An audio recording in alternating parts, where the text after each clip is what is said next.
much for joining me today. This is Hashtag No Limits, and I am your host, Shelly Kino. And Hashtag No Limits is about people who society places limits upon, but who are busting through those limits. Ophelia says in Hamlet, we know who we are, but not who we will be. And I believe that to be 100% true, and that there is no better or more beautiful example than the caterpillar turning into the butterfly.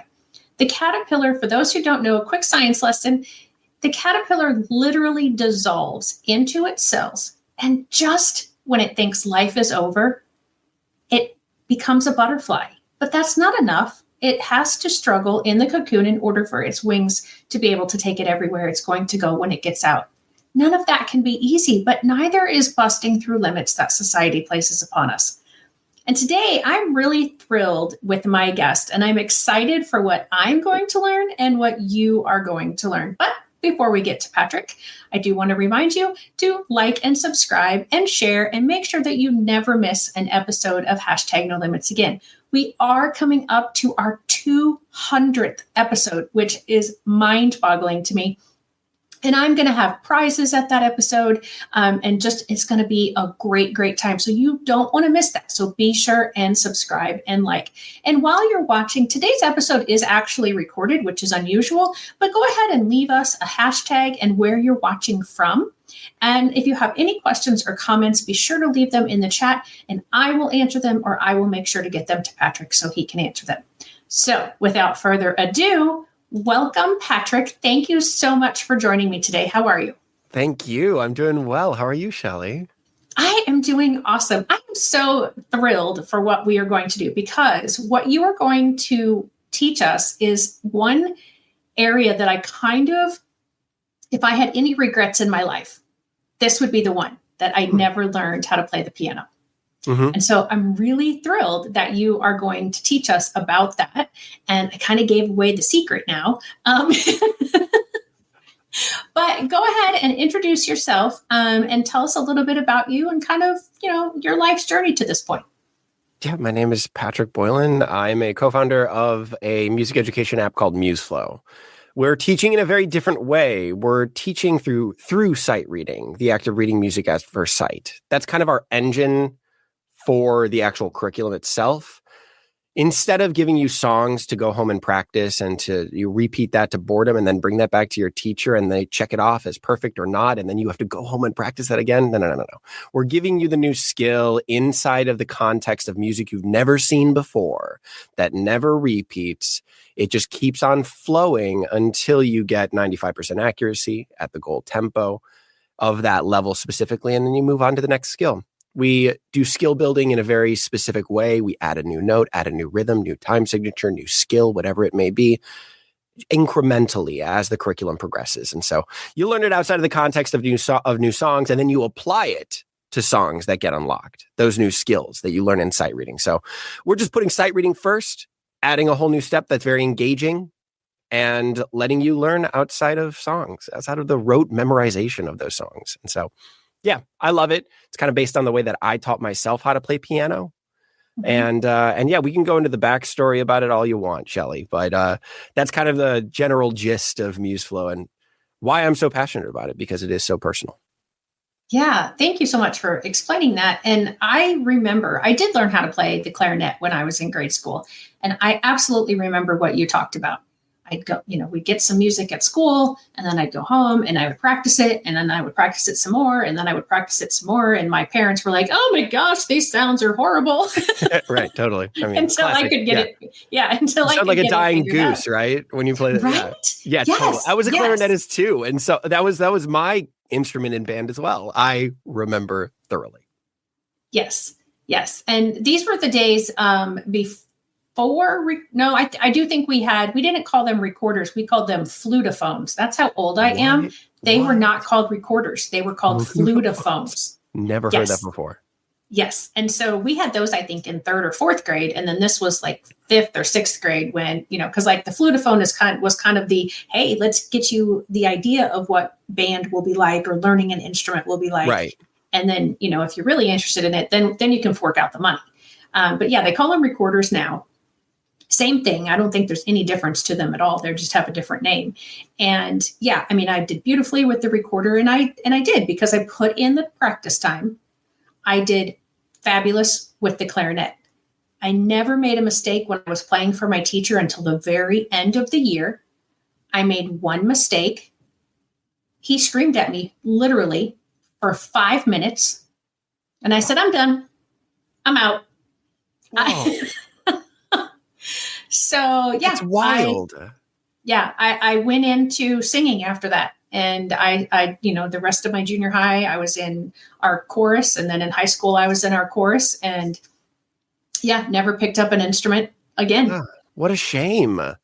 That's terrible. Why? What was the thing? Because like I got yelled at by teachers, but not for one mistake. Yeah, I thought,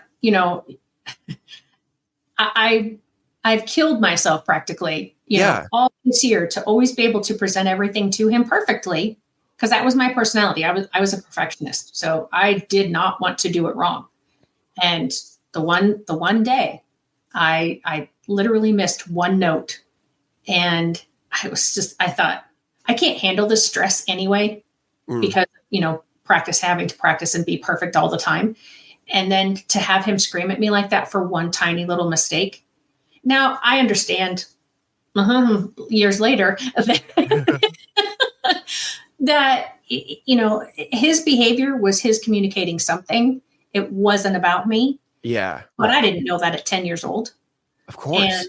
And, so I was just like, okay, if I'm not perfect, then he doesn't want me here, and he's gonna, and that wasn't how my parents raised me. They didn't scream at me to get me to do what I should do. It was done with love and compassion. And so that was so incredibly foreign to me. I was a great student. So teachers never yelled at me.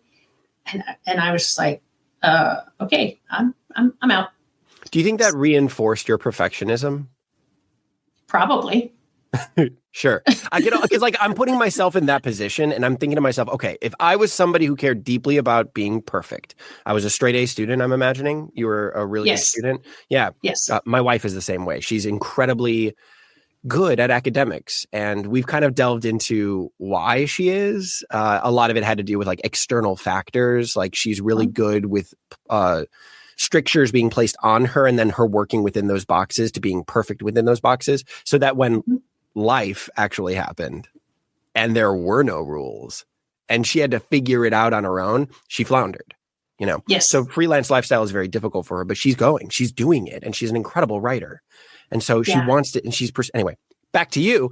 I could only imagine if you never had that sort of type of teaching style, that sort of anger, that aggression from a teacher, and you were always trying to be perfect, I could only imagine how much that specific interaction reinforced your interest in perfectionism, your interest in being perfect.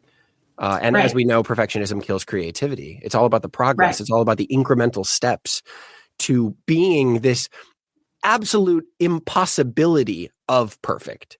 Always trying to reach what you believe is perfect, but always being okay with the progress, not the perfection. I could only imagine how much that like messed with your mindset. Yeah. And I had anxiety before they knew that it was anxiety. I mean, that word, didn't come around until 20 years ago. And this was, like I said, a whole lot more years ago than that. And what it did was just solidify that if I wasn't perfect, people wouldn't like me. That's what I'm talking about. That was the external factor that drove me to be perfect. Was I got to get straight A's. I got to be everybody's. Yeah, it was a whole thing. But anyway, we're not here to talk about any of that stuff. I mean, it ties really well into music education and how that used to be the metric for success, playing one specific song perfectly. But now with this new way of teaching, MuseFlow is ready to change that paradigm and make it be about those incremental steps. We're not expecting 100%. We're not. We're expecting 95%. That means you can get a couple notes wrong, and that's okay. Right. That's not what creativity is all about. And being perfect is a very specific skill set in music performance. But there are so many other skill sets that are necessary to be a performer, a music performer. I'm a professional pianist here in Los Angeles. I've got 3 residencies across Los Angeles, and I play background jazz, and then I play at a piano bar. Like, those are what I do, right? Mm-hmm. And being perfect is never even a part of that equation. So, wow. we decided that we wanted to switch that paradigm from perfectionism to progress, right? Caring about the musicianship and caring about learning the technique of playing your instrument in a fun and engaging way, instead of caring deeply about repeating these one specific song over and over and over to perfectionism. It's a whole different way to think about it. And now that I'm an adult and I understand behaviors, and I understand that behavior is communication, and I understand that I'm not perfect. I never will be perfect. I strive, as you said, to be perfect, but Jesus Christ is the only perfect person that I was ever aware of that walked this earth. And I embrace my mistakes now. Love it. Yeah. I try to help others. Like, this is one of the ways that we learn, you know? But unfortunately, I didn't know that as a kid. Of course. And it took me until I was in my 20s before that really started to sink in. And I'd heard people say, nobody's perfect. You can't be perfect. Well, my personality was, I'm going to be that one. I'm going to prove you wrong. I'm going to be that perfect one. And so, when it happened, when I faced any kind of pushback that I wasn't perfect, oh my gosh, Patrick, the first time I got a C on my report card. You got a C, Shelley? I don't like art either. The creative stuff. I'm like you. I wanted to know, what are the parameters? Right. And what do I have to do to check the boxes and get it done the way you want it to? And they couldn't tell me that in art class. Mm-hmm. And music class, they could tell me, but I messed it up once. And then it was, I'm done. Did you get a C in art class? I got a C in art class. No, Shelley. Oh. Yep. Why? What was the reasoning? I wasn't creative enough. I don't know. I wasn't doing things to their stipulations. I don't remember. Okay. I just, if it could be anything where you could give me vocabulary words to memorize and learn and apply, I could do that. But when it came to the actual crafting of the projects, I didn't have creativity in that way. Very interesting. And to this day, I do not feel like an artist of any kind or creative. I have realized that my creativity comes when I am working with families through the special education process, and I am coming up with different ways to help them and reach their child's goals, and for the school to reach them. And so my creativity is an academic creativity versus, music or working with different materials to create some sort of art piece. Well, what's the root word of creative? It is create. Mm-hmm. And what are you doing with those students and parents? You are creating. You are cobbling together tactics from all across the board and saying, no, this is where you're creating a series of tactics for them. That is inherently creative. So don't limit yourself. No limits, Shelley. I know that this is one of the things that I have learned through my podcast and through my work, is that I am creative. It's just not the way that typical people think of as creativity. I love it.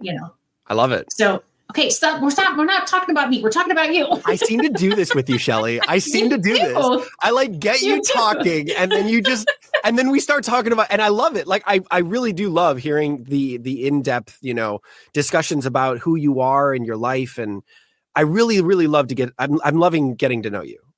So don't mind me if I ask you questions too. Okay. Well, but this isn't about me. This is your opportunity to share about MuseFlow. And so let's talk about MuseFlow. Okay. So how did it come about? Why did you said this, you couldn't learn the traditional way? I took 8 years of traditional piano lessons and I hated every second of it. My parents had to ground me for not practicing.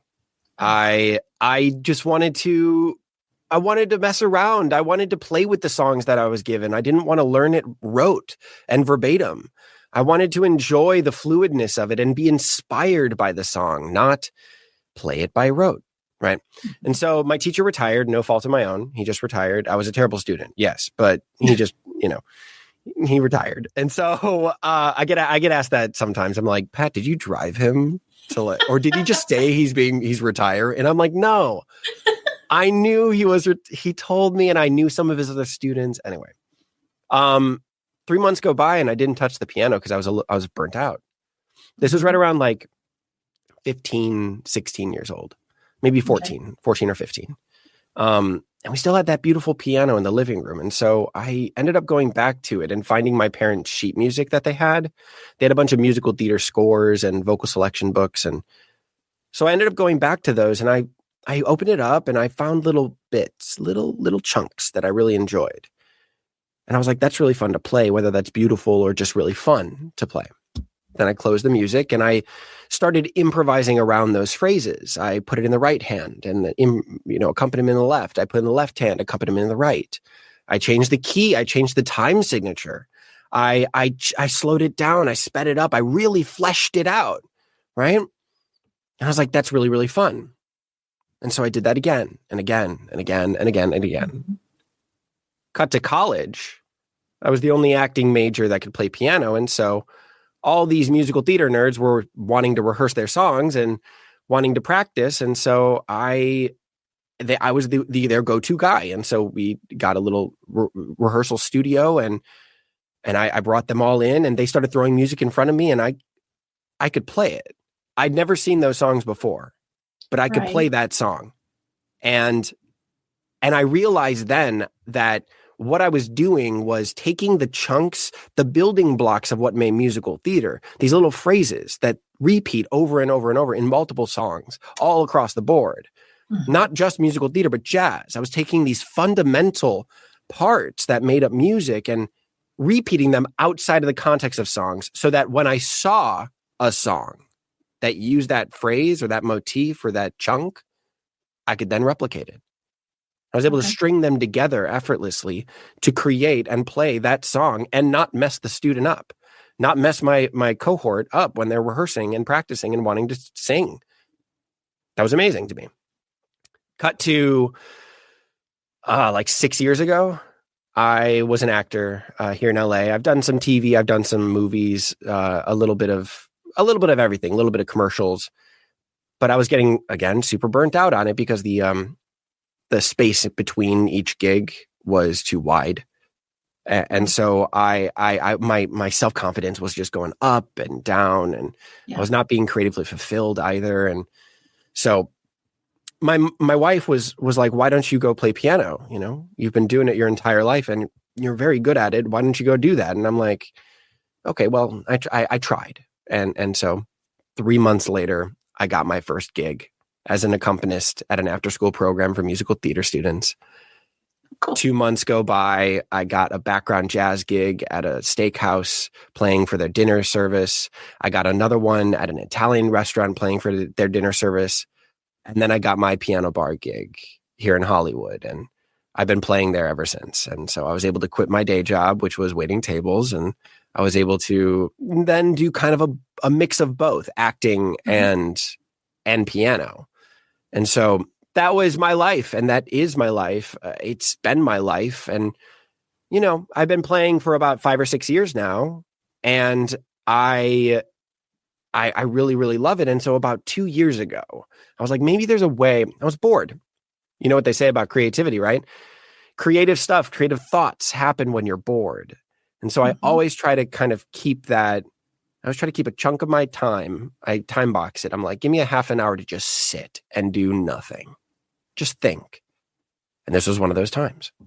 And I was like, what if there's a way to teach people the way that I taught myself? And here I am, a professional pianist. Maybe there's a way. Right. And that was when MuseFlow was born.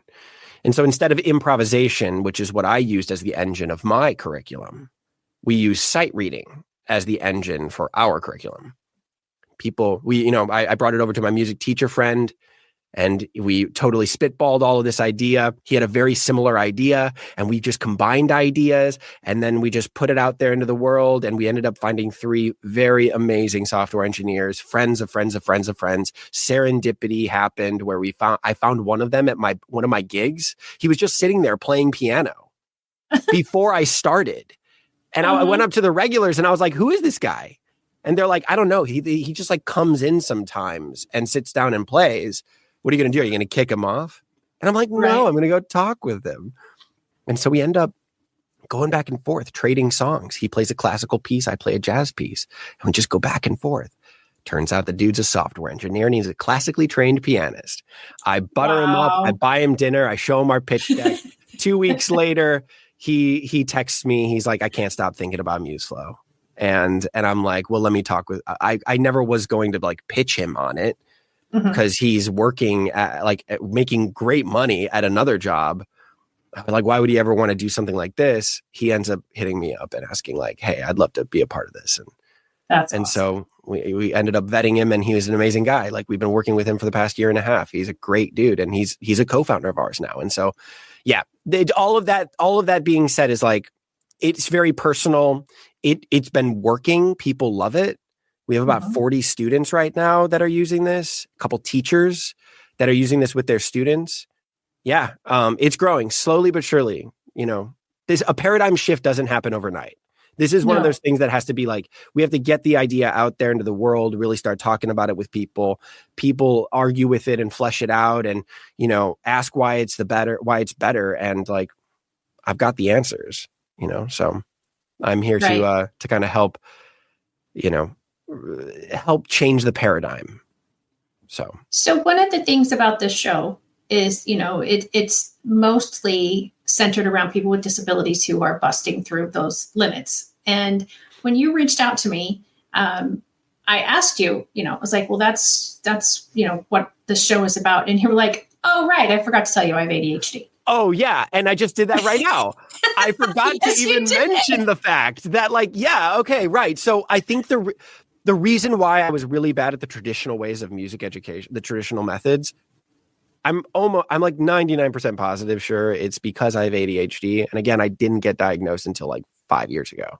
And so I didn't really know that. But it's that rote memorization.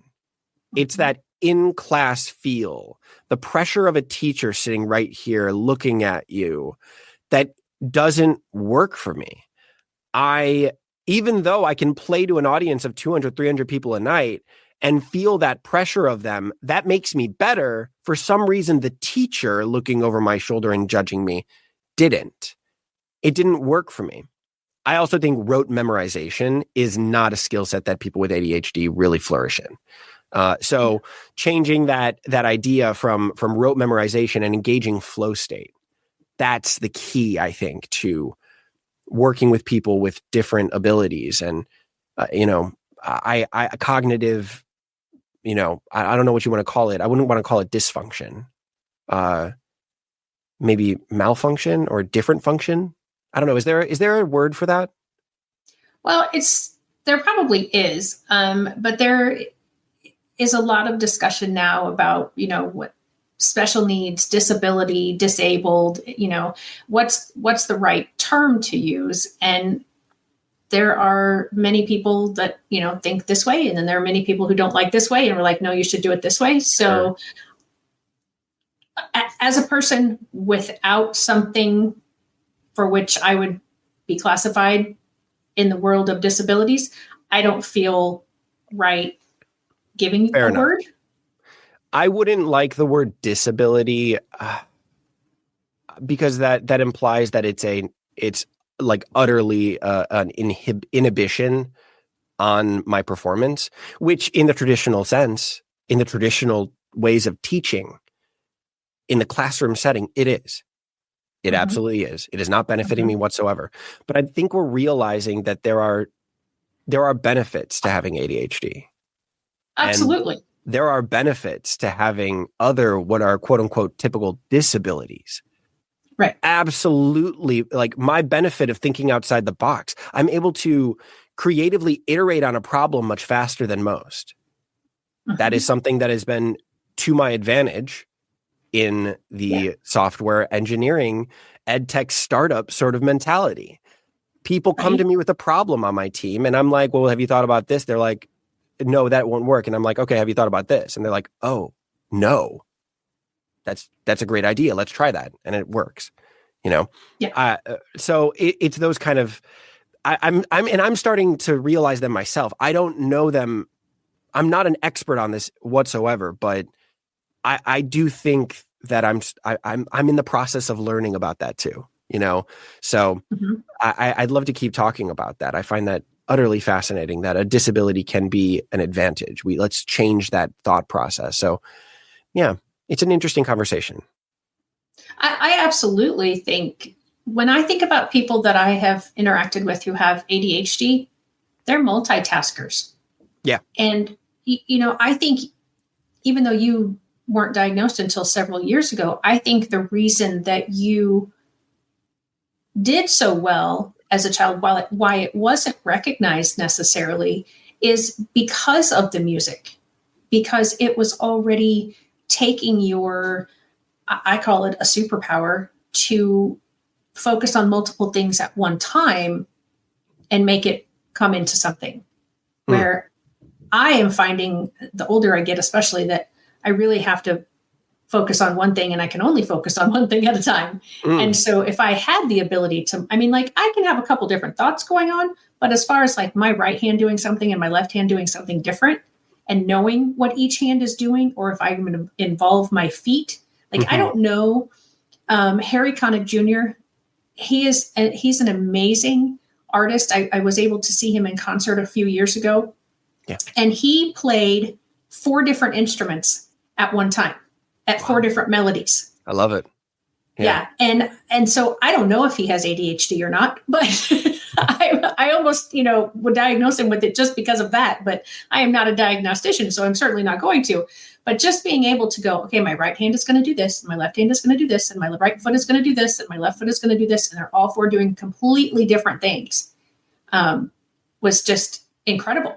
Yeah. And I think, having the experiences that I've had as a special education teacher, and for the last 6 or 7 years as an IEP coach, and working with, even more families and more school districts, I think we have done ourselves a huge disservice by not looking at people who are different than us as having superpowers, but as being somehow less than.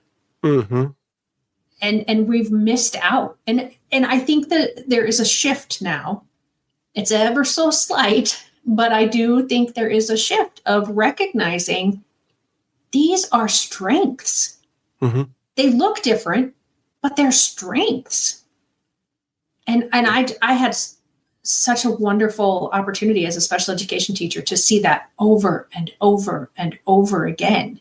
And that's kind of where this stems from, because I had people telling my students that they wouldn't ever do whatever. They wouldn't read, they wouldn't write, they wouldn't do math, they wouldn't have a good life, they wouldn't get married, they wouldn't go to college, whatever you want to say. And I saw them over and over and over again doing all those things. And I got to be part of that. That is such a cool thing. That's so cool. And I want for other people to have that experience and be part of that, which is where, like I said, this kind of stems from, is like, the more exposure we can have, I feel, because that's how it happened for me, was the better off we're going to be, and the mindset will change a little bit. Mm-hmm. So here I go again. Now I've taken up like a big chunk of time. No, talking this was about great. Me. This is awesome. This is what it's all about. We are monologuing back and forth and sharing our opinions and exploring these concepts. And so when you were saying how like superpower and abilities when it comes to disabilities, I was looking at we had our first user ask us for a green red, he's green, he's colorblind, red green colorblind, and he needed a specific color difference between our note coloring, because we changed the note color as our error time recognition, our real-time real-time error recognition. We changed the color of the note based on how you play it, right? If you get the note correct, it's green. If you get the note wrong, it's red. If you get the note correct, but you don't hold it the right time, it is yellow. It's a duration error, right? Mm-hmm. He needed something to change within that so that he was able to recognize his errors on the fly, because he wasn't able to recognize the difference between our green and our yellow. And our red and our red. Like, it was just bad all across the board for him, right? And so what we did was we changed that, but we also changed a full-blown colorblind. We have another toggle for full-blown colorblind. And we made it monochromatic. Okay. It's a gradation of very, very light gray to semi-light gray to completely like a darker gray. Mm-hmm. That's darker gray is wrong. Medium gray is a duration error, and then a light gray is correct. So when I tried that out, could barely tell the difference between that monochromatic spectrum. But I bet you anything, if somebody that comes in that that is completely colorblind, they can understand the gradation between that very light gray to darker gray so much better than I can, because they're so much more aware of that gradation than I am. It's the same thing with hard of hearing people and their sense of smell, or they're blind people and their sense of hearing. It's that same different ability that is enhanced based on their disability. And I think that is just it's a beautiful thing. And we need to think about that a little bit more when creating curriculum and creating the methods of which we teach our students. There's an element of personalization in MuseFlow that is very important to me that I think is key. We need to be able to place the student where the challenge meets their skill set, so that they can enter flow state. And that is the sort of all-encompassing immersion that students get when using MuseFlow. I've talked with a couple users that we have, that one of them has ADHD, and he uses it very specifically to drop into flow state. He is scattered all over the place and he can't focus. He ends up putting MuseFlow on so that he can find flow state and he can drop into the present. And that just clarifies his mind a little bit more. On the other end of this, I have another user that I've talked with that it has completely beaten our curriculum so far. This was like months and months ago. And he still plays. We have levels 0 through 26. That's our curriculum so far. That's unit 1. He has beaten level 26 5 months ago, but still plays every other day for about 30 minutes. At level 26 for 30 minutes. And I had to ask, why? So I emailed him and I asked him, what are you doing? Why are you playing? You've already beaten the curriculum. And he says, I have a very stressful job. And the way that I unwind after work is by playing MuseFlow. Instead of vegging out in the front of the TV, this ends up MuseFlow allows me to forget about my worries, forget about time for a second, and drop into flow state so that I can be in the present. When I end MuseFlow, I'm calm, I'm engaged with the present, and then I can move on to enjoy my family. Otherwise, I would keep work inside of me. I would keep the work inside of me. So I love those two applications of MuseFlow. Number one, ADHD. People with ADHD being able to find flow state and actually learn how to play piano fundamentally. And then 2, just using flow state as a way to unwind. But it's also a way of learning. And that is the cool thing for me, that we can reframe learning to be engaging, personal, and flow-inducing. If we can do that for students moving forward, that would change the game for education in general. Absolutely. There's something, and you keep using this phrase, and I would like you to explain it a little bit further. You keep saying flow state. Yeah. Can you explain that a little bit? So flow state was coined by I think he's Czech or he's Slovakian somehow. I don't remember where he's from. Poland, maybe. Mihai Csikszentmihalyi. He's a neuropsychologist, positive psychologist. He coined the term flow state when he was researching qualitatively musicians and athletes. He found that there was a state of psychology where you are engrossed in what you're doing so perfectly that you're learning and also performing at the same time. And he says that there are very, very key things to engaging flow state. There's a few different things. 2 of them that we employ right off the bat is allowing the user to find where their challenge meets their skill set. Okay. We're going to automate this process later on as a part of a user diagnostic. But right now we have soft unlocked absolutely everything a part of MuseFlow. Songs. We have about 103 songs that are a part of our repertoire library. And then we have our sight reading trainer, which is levels 0 through 26. 0 is from the get-go teaching you, here's a piano. This is what the notes look like. Play your middle note right now. It's called middle C. Play that right now. It's always going to be at the center of your keyboard. This is what it looks like. Play it now. Boom. You can play it now. I got my keyboard right here. And so that is like where we can start you from, one note, right? The next level is playing that one note with music in both hands and having 3 rhythms. Okay. The next level is adding another note. The next level is adding another note in the left hand, another note in the right hand, another note in the left hand. Let's change the time signature, going from 4/4, which is 4 beats per measure, 3/4, to being 3 beats per measure, 1 2 3, 1 2 3. Right? That's the next level, and then the next level is adding another note. The next level is adding another rhythm. Okay, dotted half note, which is 3 beats long.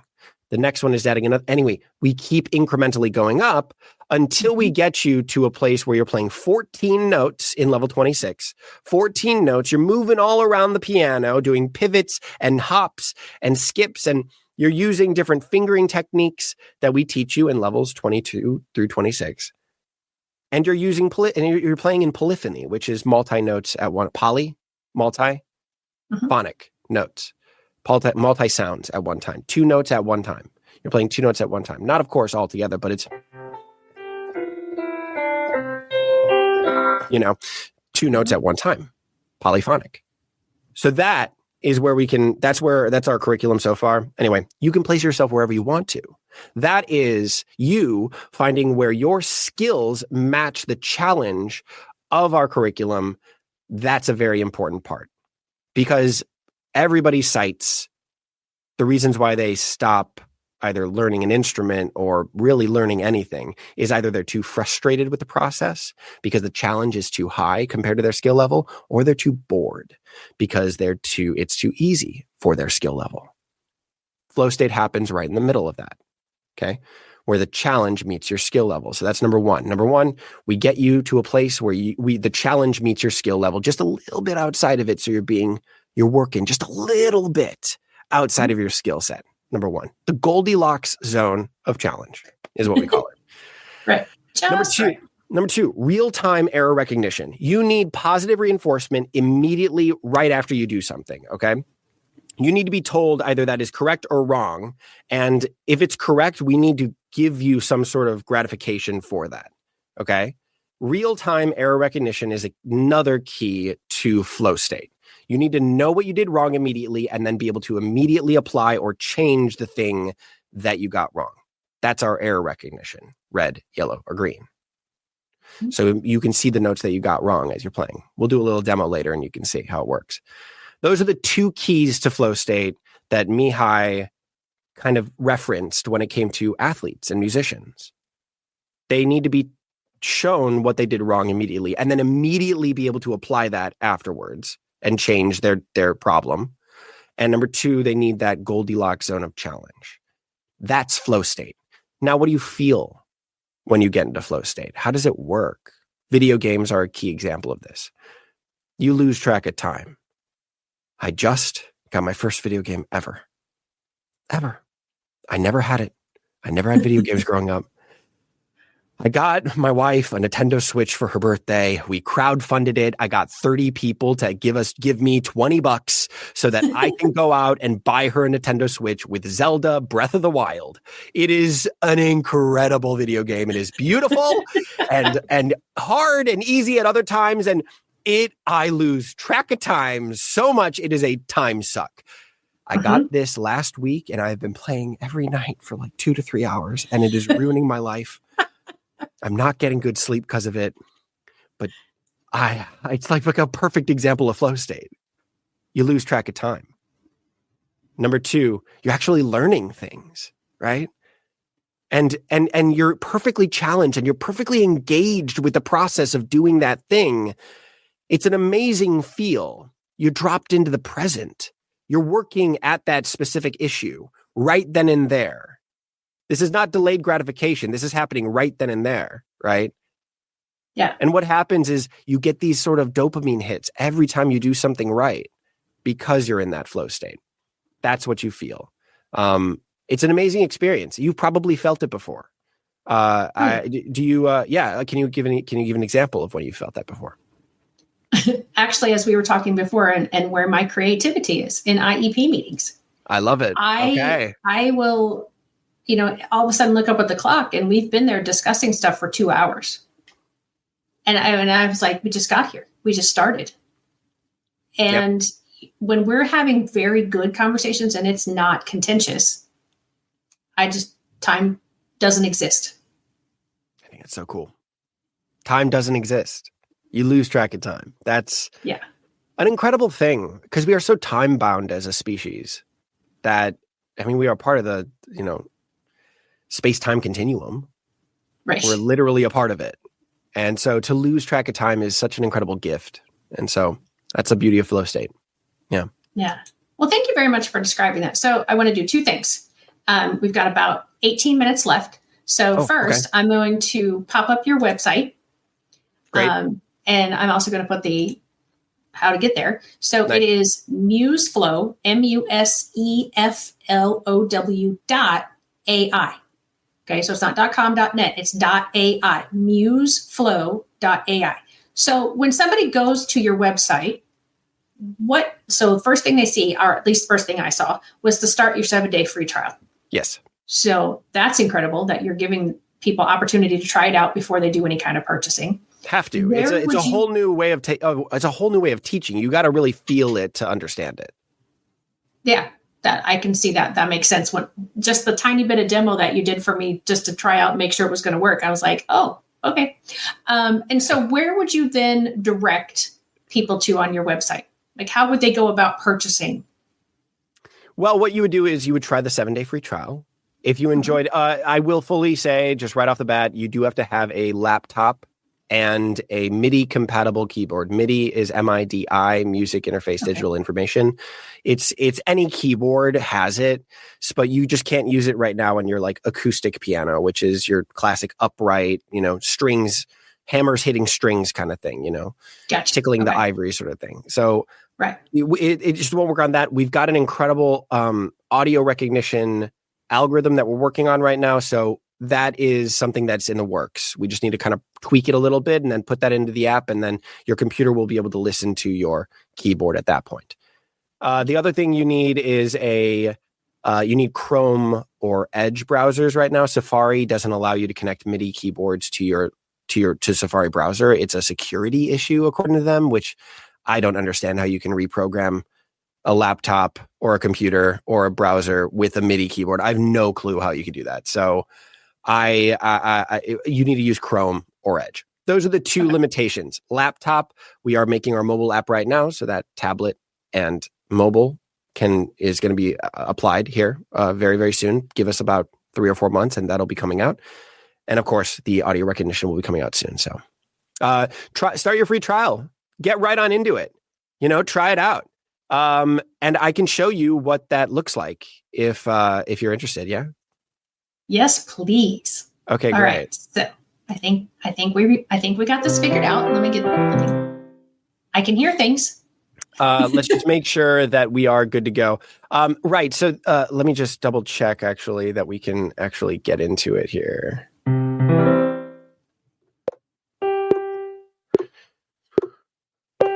Fantastic. Great. All right. So let me start you off from the beginning. This is our level roadmap. Okay. We start you off from level 0. This is the basics. Let's start you off here, and I can show you exactly what this is a piano. See, this is a piano, right? This is where we start you off from. We can teach you how to play your instrument in this interactive tutorial right off the bat. This is how we're going to be using, this is all of our tutorials moving forward. We are implementing that as we speak. We've just decided to do the first one first, level 0, just to kind of give you a little taste of what those interactive tutorials are going to look like moving forward. Flow state is going to be the thing that kind of separates us from our competitors, and using sight reading as the engine of our curriculum. Those are the two things that are going to change the paradigm, in my opinion, and that's what separates us from every other music education app out there. And you can notice that in this interactive tutorial, how flow is very important. Low touch, real-time feedback, immediate application of your skill set. Okay, let's take a listen. Each key makes a different sound. The ones on the right make higher pitched sounds, and the ones on the left make lower pitched sounds. Try it out yourself. Play the key that is furthest to the left on your piano. Great. Now play the key that is furthest to the right on your piano. As you can see, my keyboard is smaller than the traditional 88 key keyboard. I've only got about, 40 something keys on mine. It's a small little thing. You can learn the entire first unit of MuseFlow on a small 25 key keyboard. That's where we start. Unit 2 will then bring that out to, I think the total, 48 keys is going to be what you need after that. And then the 72 model or a 68 model. And then of course the full 88 keys after that. Let's keep going. When playing music, it's important that we maintain a steady, predictable pace. We normally do this by counting at a constant speed, like this. Each one of these counts is called a beat, and we usually count them in groups of 4. The beats should be evenly spaced, so you can always predict when the next beat will play, just like the ticking of a clock. The speed at which you count is called the tempo of a song, which is the number of beats per minute that you hear. For example, if you're playing a song at 180 beats per minute, that's a very fast tempo. If you're playing a song at 60 beats per minute, that's a much slower tempo.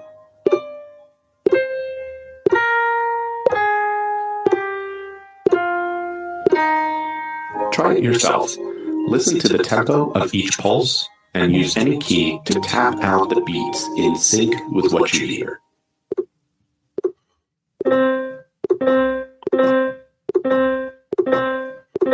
If you miss one, goes right back to the beginning.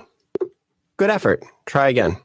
You can skip it if you'd like, or you can just do it again.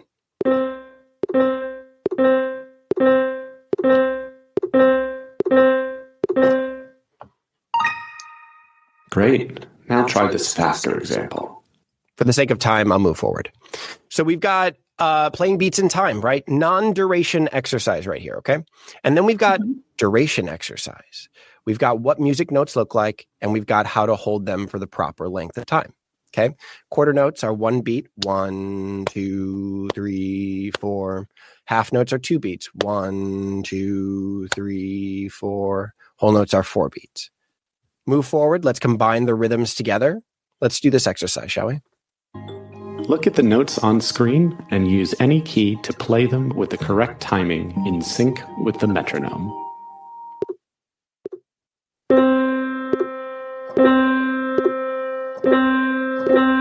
If you miss it, goes right back to the beginning again, and you can do it again. This flow state, that flow inducing where there's no hiccup in between each note, in between each repeat. Try another example. It's always keeping you right there engaged, keeping you in that tempo, in that pocket of it, right? That's key. Yeah. So that's our intro lesson. Now, by the time you're done with that, you know what, I didn't get to it, but you know how music is written. You can see the staff and everything like that and what music actually is. If you look down here, you can actually see our first lesson. This is the left-hand notes. We've got whole notes. We've got quarter notes. We've got half notes. Okay. It's not shown here in the preview, but in this level, you can actually see, you actually work your right hand as well. You work whole notes, half notes, and quarter notes as well in your right hand. Second level, let's add another note. Let's add D in the right hand, okay? Third level, let's add B in the left hand. Keep on going up. We're adding new notes. We're adding new time signatures. This is our 3/4 right here. We're adding another note, adding another note. Now we get into harmony, okay? 2-part harmony. Pretty basic. We've got whole notes and half notes, but it's pretty difficult for a lot of people. We're always keeping you in that pocket of flow, keeping you moving forward, keeping you moving forward.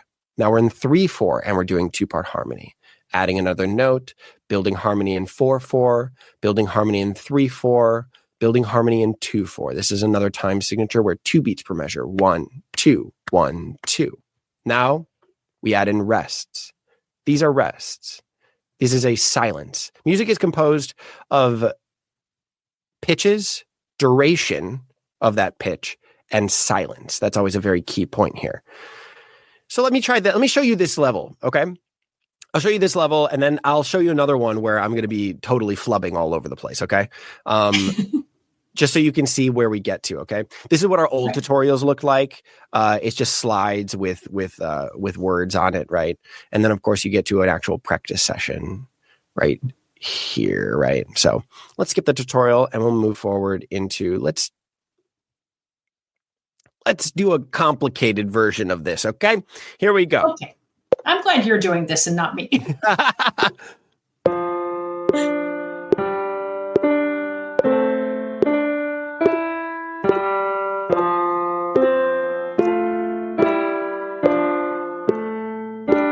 Uh-oh, messed that one up, see?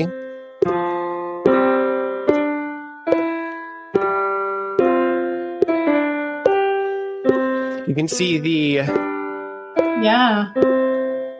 accuracy up in the left-hand corner, right-hand corner. Those are the chevrons, is what we call. That marks how many phrases you've gotten correct in a row.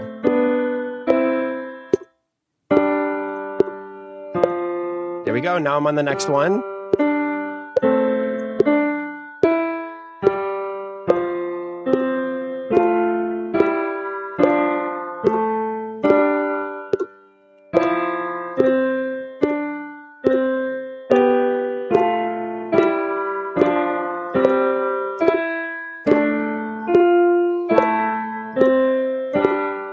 I'm on the last one.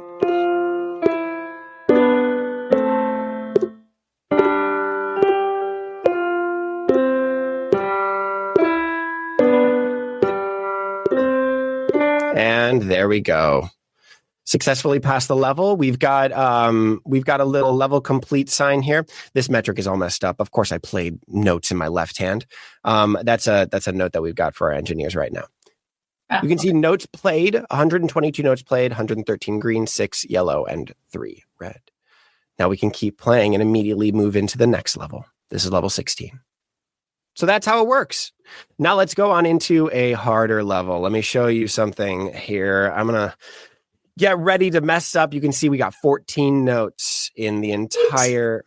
All of this is a C major, but we're going to have to work on using a lot of different dexterity movements here. We've got the pivot, we've got the stretch, and the hop that I'm going to have to utilize because we've got all of these notes. The C major scale. Let's try it. Let's see if I can do it.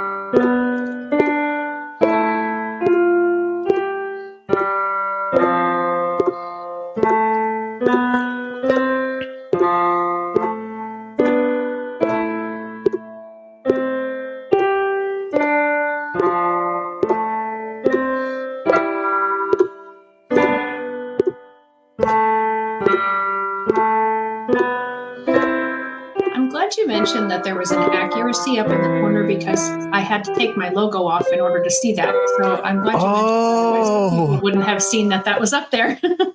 And there we are. Completion. Congrats. You've completed unit 1. Back to level roadmap. So you're not seeing it now because every level that I've already completed, I've already completed it. So the first time that you complete a level, at the end of that, when you see all your data on the end of that screen, the next slide is suggestions for repertoire. Every level has about 4 pieces, starting at level 3. Got 4 to 5 pieces associated with each level. Okay. Now we've got a couple different states. We've got the completion state, 100% accurate. We've got the multiple. What percentage of the piece do you have complete?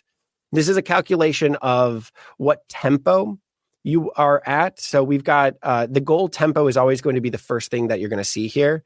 Anything below it is going to be below tempo, which means that you can't pass it 100% complete. It's the same thing with the sight reading trainer. If you're below goal tempo, you're never going to be able to pass that level. You need to be at a specific pace and playing those skills at that specific pace to be able to pass that level. That's our metric. We're the ones that kind of judge that. Can you accurately play that skill at that certain threshold? If you can, great, you've passed that level. Anything above that tempo is still considered at goal tempo, but anything below it is not. So you can, so the calculation for the completion metric is going to be a combination of accuracy and the tempo that you're at, okay?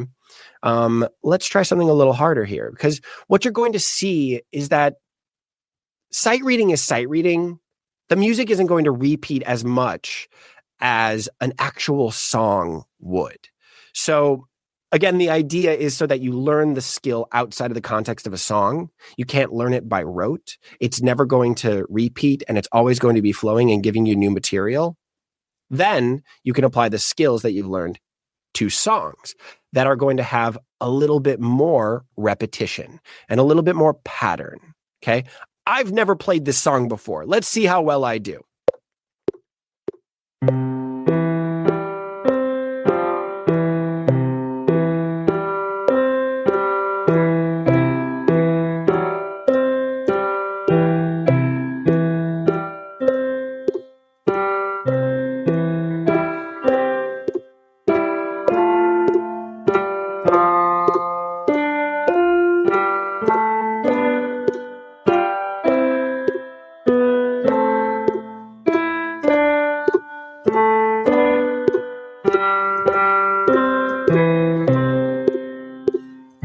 Repeat that pattern again, right? There we go. And see, you can repeat it right then and there, and it goes right back into it. Again, very low touch. That's always the key here, right?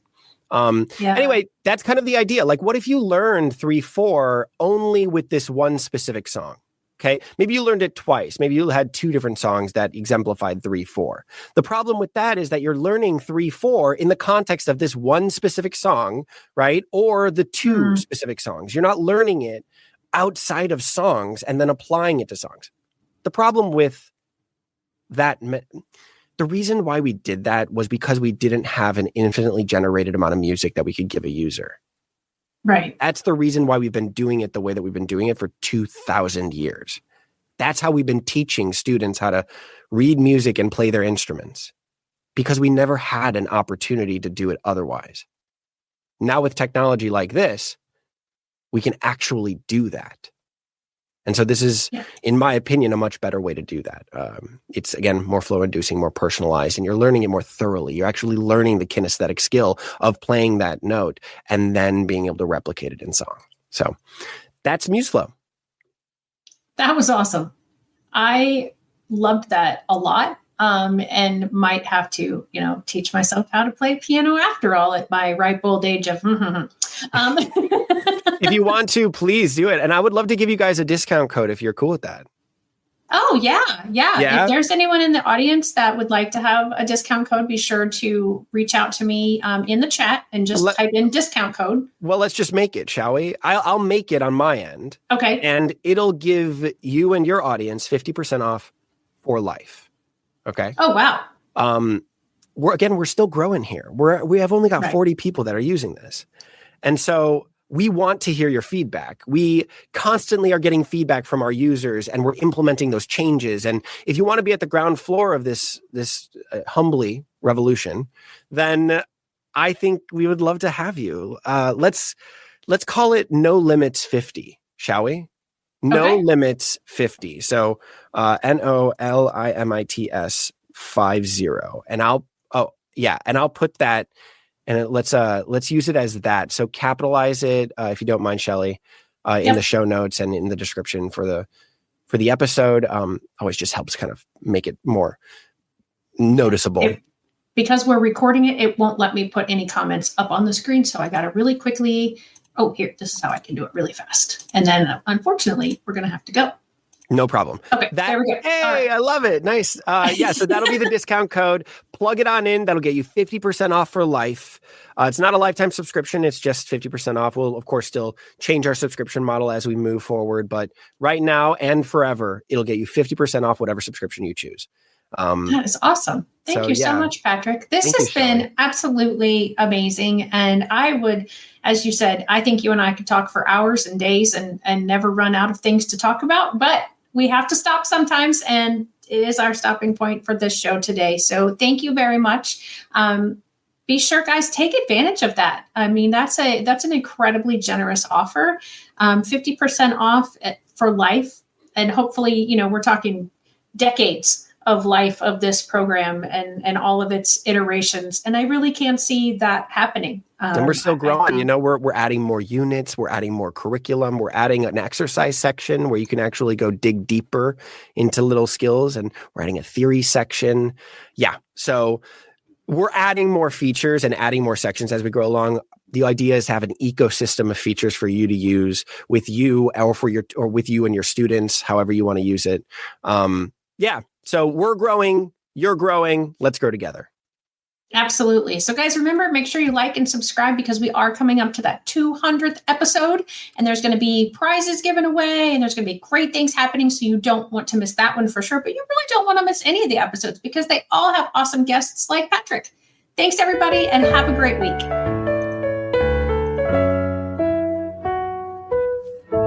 Hey, parents and teachers, are you tired of IEP meetings that feel like a battle? Let's put an end to the tension and create a collaborative, calm, and respectful environment together. Shelley Kino, your go-to IEP consultant, can transform your meetings into positive and productive experiences. With Shelley Kino, your child is her top priority, your voice is heard, and you become confident. Shelley Kino is making the world better for all, one IEP at a time. Visit www.shelleykino.com for more information and set up your free 20-minute consultation today. That's shelleykino.com, SHELLEYKENOW.